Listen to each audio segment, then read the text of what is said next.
Welcome back to NTV Tonight. Now, the simmering tensions between county governments as a result of border disputes is now threatening peace and stability of the nation. The border rows instigated by politicians during the campaigns have had ripple effects down the line, creating volatile territories and economic tensions. The law states that the Independent Electoral and Boundaries Commission is the only government entity mandated to review the borders. But the last time this exercise was carried out was in 2012, which paved way for the creation of 290 constituencies. NTV's Kevin Mutai interrogates some of the counties which are battling it out for the territorial control 10 years after the birth of devolution in the country. In 2009, the then President Mwai Kibaki, through a Gazette Notice number 4796, appointed 9 members of the Interim Independent and Boundaries Review Commission, led by Andrew Ligale as the chairperson. The key purpose of the commission was to review the limitation of boundaries and make recommendations to Parliament for action.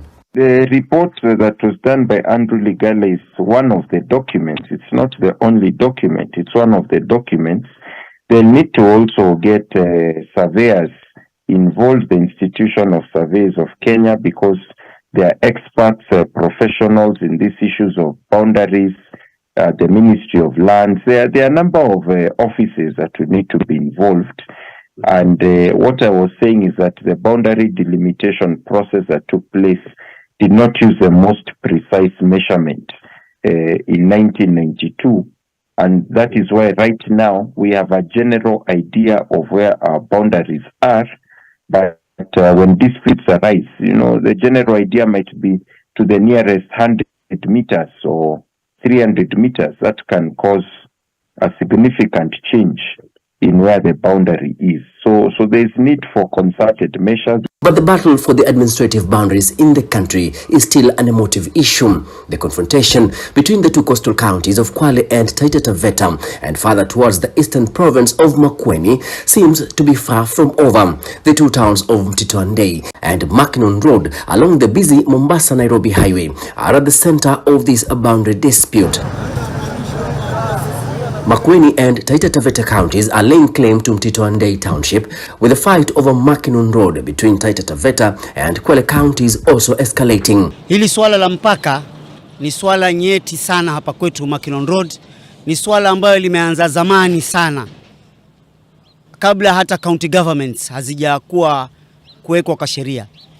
Na ni swala ambalo linatutatiza sana kila wakati wa elections. Hili swala linachipuka sana kila wakati wa elections. Wakati mwingine wote hili swala hakuna. According to residents, there are 4 issues dominating the fight for these townships, and they include natural resources, revenues, elections, government services, and even development. Tangu hapo jadi, kwanza tulikuwa tunaenda kumpokea mzee wetu Kenyatta marehemu, Mungu aweke roho yake mahali pema peponi, hapo Mtito. Na kulikuwa vibao pale vinasema karibu Taita Taveta District. Tulikuwa wadogo tunaenda kuimbia mzee wetu Kenyatta hapo, tunamuimbia mpaka alafu anaingia. Na pia hapo kulikuwa na kibao pia kimeandikwa karibu mkoa wa Pwani.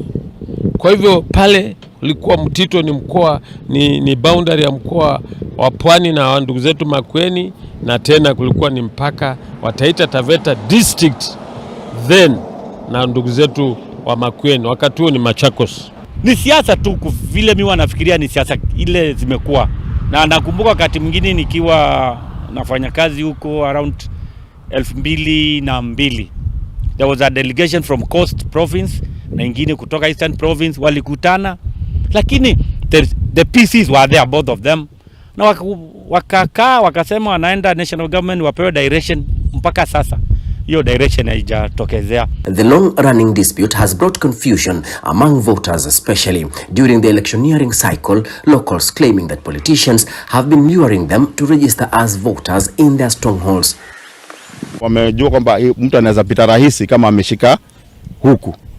Sasa watu wanachukuliwa, wanavugishwa pande ule, wanapiga kura. Sababu kituo chako cha kwanza kiko pale kupita Miasenyi, ndio kituo cha kupiga kura kwa pande ule mwingine. Baadhi ya kura zinatoka hapa Makueni Road zinapiga Taita Taveta.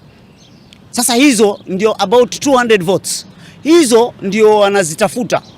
Sasa ikifika wakati wa siasa wanakuja kuwaahidi na kuwachochea ya kwamba wataregesha hii Makueni Road iwe Taita Taveta. Hilo ndio swala linatusumbua. Watu wa Mtito wanataka iishe. Hawajui wako Taita, hawajui wako Makueni. Na kituo ya kupiga kura ya Taita ya Mgolia iwadi iko hapa Mtito Andei. Iko pale juu kwa sababu kwa Kenya KWS gate. These boundary disputes have been thorn in the flesh for hundreds of locals who are desperately seeking for critical services and development. But now their only hopes lies with the Independent Electoral and Boundaries Commission IEBC to at least know where they belong to and the leadership to depend on.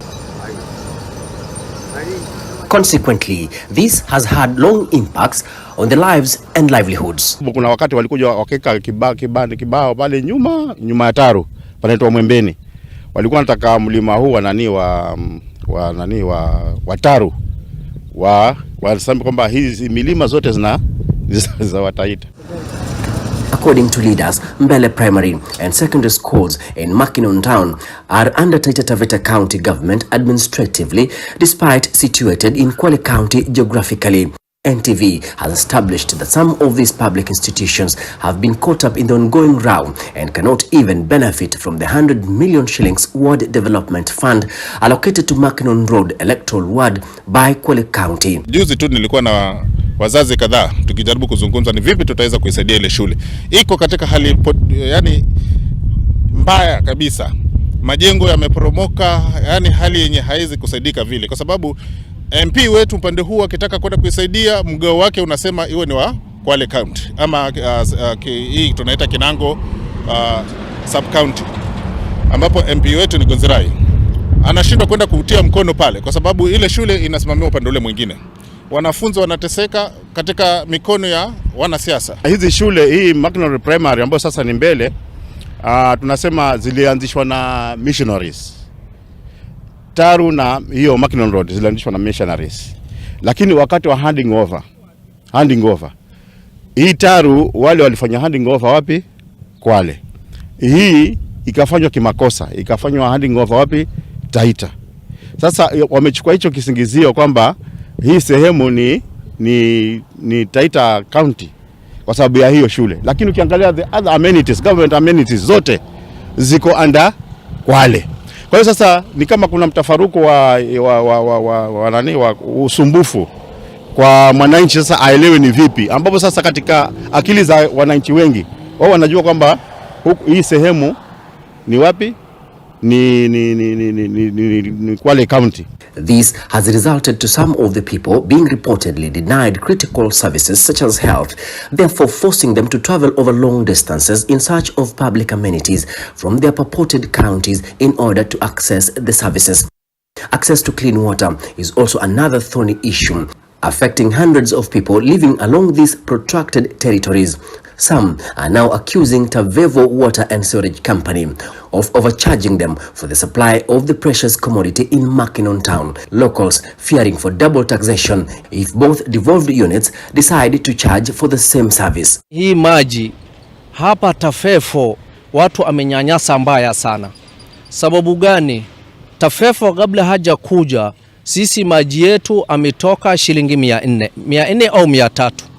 Lakini Tafefo wakikuja hapa sahi mimi bill mesi moja ametoa 35,000. Kweli ni haki? Some of the areas have also lagged behind in terms of development, the simmering disputes standing between them and the much needed resources. Kiulizia, kuna watu pengine mtu anaweza toka pale aende kule ngambo ile kwa sababu ya huduma. Akifika pale anaambiwa kwamba huyu ni wa wapi? Ni wa Kwale. Sasa imekuwa sasa ni tatizo. Na siasa ya kaunti mbili ndio wanatuumisha sisi. Na sisi ikija wale tunakaribisha, ikija wale tunakaribisha. Services zote ambazo ziko Makueni ni services ambazo tunapeana kutoka Kwale. Kama ni mambo za hospitali, huduma za mambo ya watoto kusoma, yote ni service ambayo inatoka kaunti ya Kwale. We'll take a short break, but after that we have the second part of that special report by Kevin Mutai.